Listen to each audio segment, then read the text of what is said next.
Hi, my name is Matthew Pejkovic from Matt's Movie Reviews, and this is my review of Spider-Man: Brand New Day.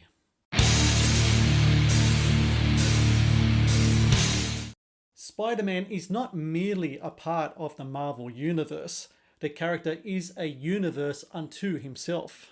More comic book panels, TV airtime, and movie reels have been dedicated to Spider-Man than any other Marvel character, and with good reason. He has the drama, the villains, the action, and the stakes. The latest Spider-Man movie, Spider-Man: Brand New Day, successfully taps into the tragedy and drama of the character, yet too often the film's emotional impact is derailed by the usual Marvel Studios tactic of prioritizing shared universe synergy over storytelling. Set 4 years after the events of Spider-Man: No Way Home, Spider-Man: Brand New Day begins with the friendly neighborhood Spider-Man, played by Tom Holland, doing his duty as a beloved New York City superhero. Behind the mask, however, 22-year-old Peter Parker lives a lonely existence without his close friends MJ, played by Zendaya, and Ned, played by Jacob Batalon, while still grieving the loss of his Aunt May, who was played by Marissa Tomei.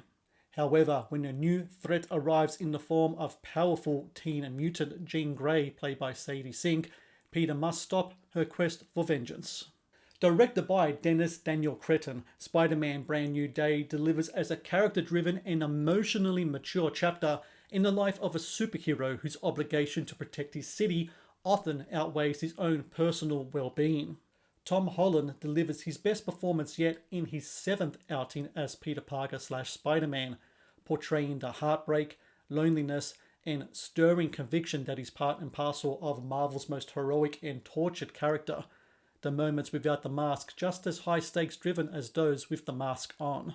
Unfortunately, Marvel Studios' boringly consistent focus on long-term franchise strategy, which often means interjecting characters in their movies to set up the next phase of MCU shenanigans, emerges again in the form of X-Men character Jean Grey, a creative decision that proves to be a distraction from what is an engaging central story, not to mention an odd pairing considering the rich volume of villains in the Spider-Verse yet to be tapped.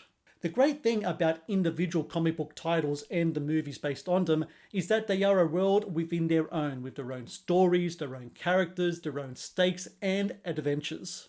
Marvel's obsession with character crossover not only robs the identity of these individual worlds, but also weakens the impact of when these separate worlds do eventually come together. There is a lot to like in Spider-Man: Brand New Day, especially the emotional weight that Creton brings to the franchise. Yet until things change, this movie should instead be known as MCU, Same Old Tricks.